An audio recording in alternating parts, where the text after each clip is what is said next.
Chapter 1. A tyrant cast into mud. The blow was absolute. The moment Reinhard van Astria's fist connected with Regulus Corneas' chest, the world beneath them split. The ground cracked, buckled, and swallowed the Archbishop of Greed whole. A plume of dust and stones surged into the air as a pit formed, narrow at the top, gaping wider beneath, as if the earth itself sought to bury the man known as the Lion of Greed. Water poured in from the ruptured canals. Cold, murky, swift. The pit would become a grave within minutes. At the edge, Subaru clutched Emilia's hand as she stared down. Reinhard watched in silence, sword unsheathed, ready in case Regulus dared defy death one more time. But there was nothing, only the sound of water rushing into silence. Regulus' body screamed. Broken ribs jutted through his flesh. One leg was crushed beneath stone. His right arm, twisted but functional. His head spun with a maddening roar, but his jaw clenched. His neck held firm. His consciousness, stubbornly, refused to fade. Darkness, cramped. Stone and filth pressed against his face. And pain, unceasing pain. But he lived. He lived. To believe that such a crude assault can silence me. Is that what you believe, Reinhard van Astria? Subaru Natsuki? Regulus muttered, blood leaking between his teeth. You presume too much. His body had failed, but his authority had not. He pressed his working hand against the mud-packed wall to his right. The stone was cracked, saturated, weak. Time stopped. Around his hand, the filth solidified into motionless black. Within his authority's stilled realm, Regulus focused. A single pulse of power, violent, desperate, and the wall exploded sideways, boring a narrow hole through dirt and sediment. He coughed violently as blood spilled from his lips. His lungs burned, but his jaw still worked. A tunnel, yes. A path. One path. The hole extended forward at a steep angle. The effort drained him, but not completely. 10 meters deep. Still too close to the surface. He reached again. Authority flared. Another pulse. Another blast. 15 meters. 20. 40. The tunnel twisted downward. He froze the sediment before blasting it, carving his way through earth and sewage in a near-horizontal line. He couldn't walk, but he could crawl. He activated his authority in his fingers alone, stopping the flow of gravity on his hand, and used the solidified wall to inch himself forward. One push. Another. Time passed. He no longer measured it. 100 meters. That will do. That should be beyond their gaze. With a final surge of strength, he stopped time on his chest and shoulders, creating a hard embrace around his upper body. Then, with his still functioning neck and jaw, he issued a direct order to the stillness. Release. The suspended force behind him. Every ounce of momentum he had collected through his slow, agonizing crawl, ignited at once. He was launched forward through the tunnel like a cannonball. Stone shattered. Muck exploded. And Regulus burst from the side of a sewage trench, tumbling into darkness below. Water. Cold. But not above him, beside him. He had escaped. He lay there, gasping, sputtering, authority wrapped tightly around his heart. Not dead. Not yet. His body trembled. Blood poured from his side. But his hair, immaculate, preserved within a sealed time bubble, drifted gracefully above his forehead. Dignity. Even now, I will not abandon it. He rolled into the shadows of the sewer and disappeared. Regulus Corneas, the man deemed slain by the sword saint, had survived. And in the silence of the underworld, he began to laugh. The sewer stank of rot and rust. Algae clung to the curved stone walls like festering moss, and centuries-old filth crept along the water's edge in thick, black veins. A lesser man would have gagged, would have cursed the gods and screamed at the injustice. Regulus did neither. He moved, slowly, but surely. His hands clawed through the sludge. His authority shielded his face, his chest, and most importantly, his hair, in a bubble of sanctified stillness. His legs dragged behind him like weights. But even in weakness, his crawl was deliberate, commanding. Time passed, not as a river, but as a still pool under Regulus' command. While the world spun on above him, he remained buried beneath it, cultivating strength, rebuilding his body with painstaking precision. He moved no faster than necessary. He healed no quicker than needed. There was no rush. Justice did not require haste. Each day, his authority reinforced his bones. rewove torn ligaments, suspended his organs in moments of stillness to allow the tissue to knit. The process was grueling, but it was exact, and it was his. And as his body healed, so too did his power deepen. He began to test the limits of his authority, not with wild displays of power, but with detail, with precision. What did it mean to stop time truly? What objects could be affected? How many layers deep could he apply stillness before paradox bled into dissonance? Could he sever sound from matter? Could he halt blood flow in another's body before a heart ever skipped? He took notes, mental at first, then etched into stone with his nails. And slowly, the once mad rants turned into teachings, into doctrine. His first follower, a hollow-eyed vagrant, stumbled into the lower tunnels and collapsed before him, drawn to his presence like a moth to flame. Regulus said nothing at first. He allowed the man to crawl closer. "Who are you?" the man asked. Regulus, seated atop a broken shrine, whispered, "I am justice." That was enough. In the weeks that followed, the man served without question. He cleaned the tunnels, scavenged food, spread whispered rumors through the slums, tales of a savior beneath the city. It wasn't long before others came. Not many, not noble souls, but those abandoned by the light. Thieves, exiles, forgotten women. One of them, a former noble's concubine, was tossed into the sewers after her patron was executed. Regulus found her collapsed beside a drainage pipe, barely breathing. He carried her to the shrine himself, cloaked her body in stillness, and when her eyes opened to see him, whole, clean, immaculate, she wept. "You are not ruined," he told her, "merely forgotten. Come back to me, not as an object, but as one who obeys." She kissed his hand. He named her his first wife, not with love, with right. The following days passed without sunlight, not because Regulus had lost track of time, but because he refused to acknowledge the passage of something so trivial. Time bowed to him, after all.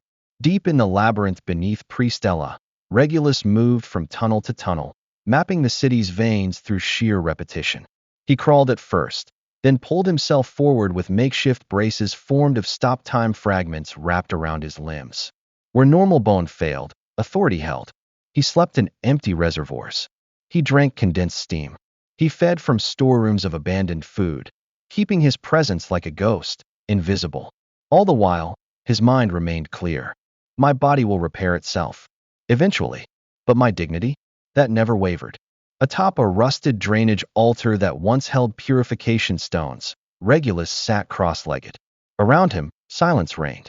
Above, the city bustled with relief. The Archbishop of Greed had died. Pristella was saved. Fools. He exhaled slowly, brushing dust from his lap. I will not sully myself by asking for help. I will not seek companions. What I require is not aid, but obedience. His gaze turned downward, past his reflection in the water to the roots of the city's spirit channels. This city thrives because it forgets what it buries. Sewers, magic lines, discarded people, forgotten gods. Regulus pressed a hand to the stone and stopped time on the surface.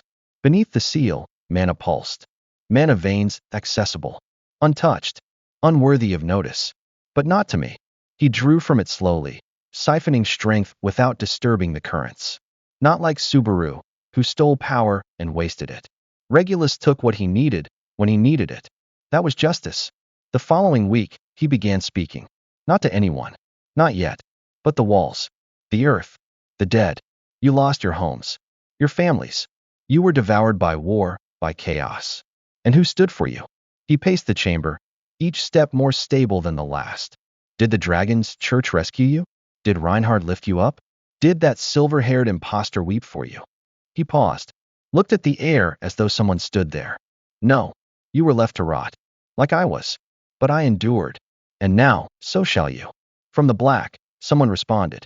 A voice hoarse, human. A vagrant who had wandered too deep, too lost to fear. Who are you? Regulus did not turn. I am justice. He faced the wall, then slowly looked over his shoulder. Now kneel, and remember how to follow. The man, thin, hollow-eyed, dropped to his knees. Regulus smiled. One follower. That was all it took. Good. Soon, there will be more. He looked upward, toward the surface he had once ruled and would soon reclaim. And when I walk beneath the sun again, they will remember my name. not as Regulus Corneas, the Archbishop of Greed, but as the man who showed the world what justice truly meant. Time passed, not as a flow, but as a tool. While the cities argued over his death and heroes returned to their routines, Regulus remained beneath notice, cultivating not a rebellion, but a structure. His body had healed. Not completely, but enough. Enough to stand. Enough to move without crawling. Enough to once again demand that the world conform to his will. Each day, his authority rewove bone and sinew with a patience no physician could match. His flesh was now his own again, not through recovery, but through rejection of decay itself. His first follower continued to serve in silence, scavenging, cleaning, watching. But it was the woman Regulus found discarded at the sewer's edge who became the first foundation stone.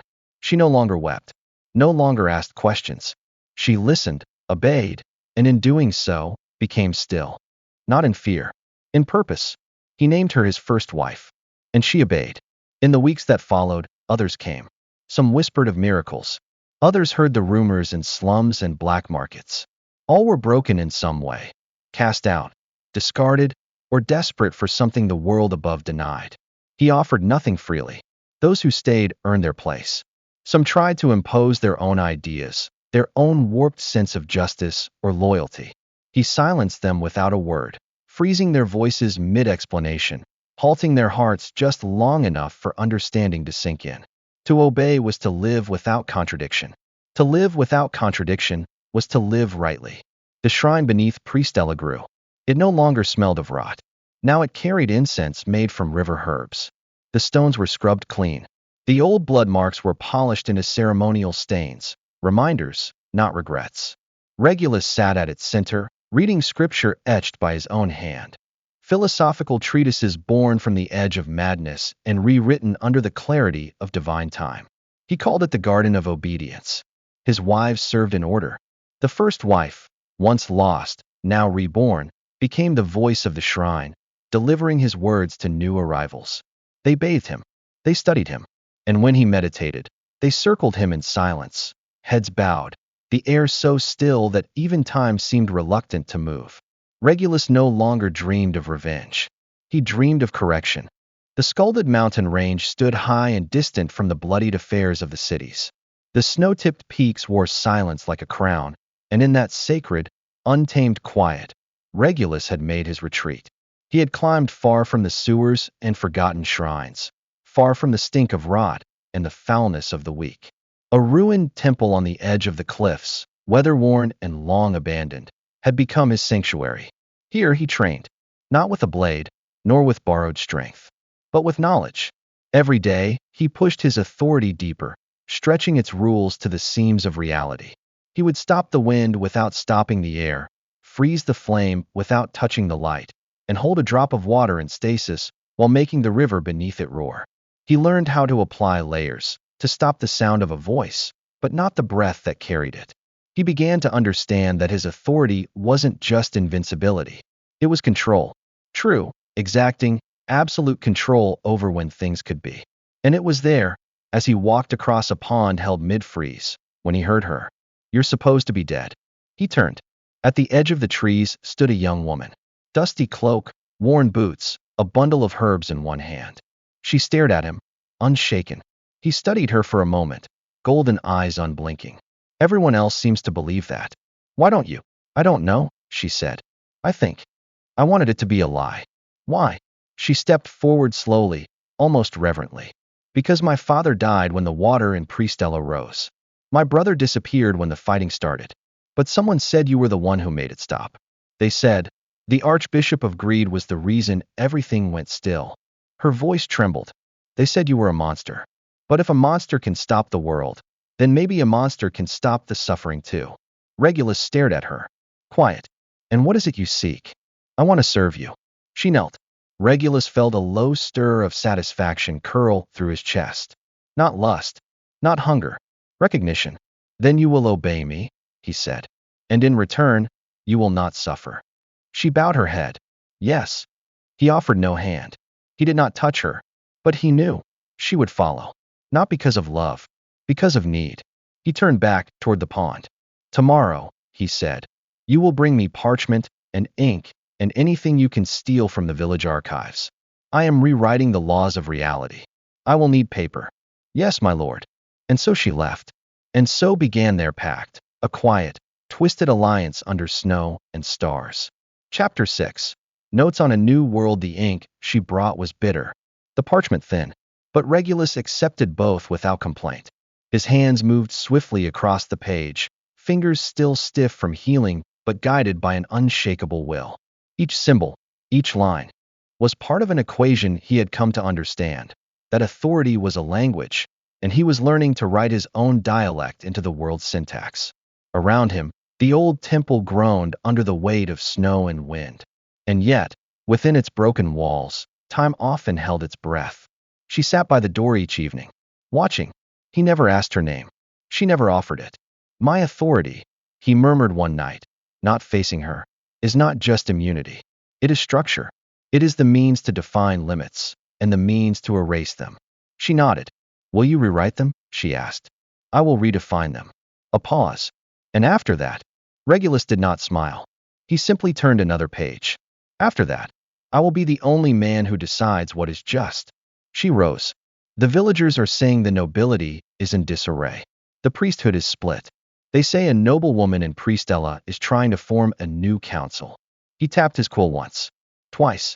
Good, he said. Let them gather. I want them all in one place when I return. The wind outside howled. Do you intend to kill them? She asked. Regulus paused. I intend to show them what happens to a world that thinks it can function without obedience. That night, as he practiced freezing his own heartbeat without pausing his thoughts, the woman watched silently from the shadows. And in her silence, she prayed. Not to gods. To him. The trial of stillness. Regulus stood at the heart of the mountain temple, arms spread, his body suspended in a sphere of layered authority. Each layer moved differently. One flowed in seconds, one stopped entirely, one rippled in reverse time. The effect on his skin was jarring. Heat frozen in place on his left cheek, cold crawling backward across his right. He welcomed the chaos. It was clarity by contrast. At the edge of the ritual circle, the woman watched, her breath visible in the frost that hung perpetually in the air. She had a name, a past, but she no longer used them. To him, she was silence, obedience, reflection. He shifted the layers with a single breath. The rocks around him shattered. The pressure that kept the air still collapsed and reassembled. Too much, he said flatly. A second too long. The frame must be smaller. She nodded. Then make it smaller.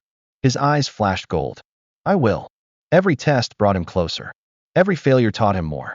He had discovered a new boundary, not just freezing objects, but freezing intent. The idea of action, the desire to move.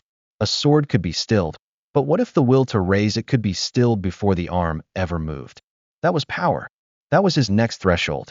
The woman brought him food. He refused it, sustained now on mana drawn through controlled pulses in the ley lines beneath the temple. She understood. She said nothing. Tomorrow, he told her, you will go to the village. Tell them a merchant will be passing through in 2 weeks' time. One with news from Priestella. What news? That Regulus Corneas lives. Her eyes widened, not in fear, in reverence. Then the village will panic, she said. Yes, Regulus whispered. And panic will bring soldiers. And soldiers bring notice. And notice brings fear. From fear comes control. She bowed. And far below the temple, in the quiet veins of the mountain paths, justice began to awaken. Chapter 8. A name once whispered. It started with a tremor. Not in the earth, in the people. The village of Silbra, nestled at the foot of the Scalded Mountains, buzzed with a tension it hadn't felt since the war in Priestella. No one had seen the merchant, but his words spread faster than any cart could travel. Regulus Corneas isn't dead. The mayor dismissed it. The guards laughed it off. But no one truly believed he was gone. There was always a shadow in the back of the mind, a chill in the gut when walking alone at night. The woman, Regulus obedient, spread these rumors with precision. She spoke only to those who would talk. She sowed fear where it would grow. And in the old temple above, Regulus listened. He could feel the mana shift beneath his feet. The ley line pulsed with unease. The world above was waking to his presence. He stepped out of the temple that evening, not cloaked in stillness, but exposed to the cold air. and the cold did not touch him. I no longer need to hide from the world, he said to no one. The world must now learn to hide from me. Below, soldiers began to gather. Scouts sent from the capital to investigate the rumors. Simple men, brave, armed. They would be the first test. And when the woman returned to him that night, shivering from the mountain wind, he said one word, tomorrow. She nodded. She did not ask what it meant. She didn't need to. Because tomorrow, Regulus Corneas would take his first step back into a world that had forgotten him, and remind it why silence should never be mistaken for death.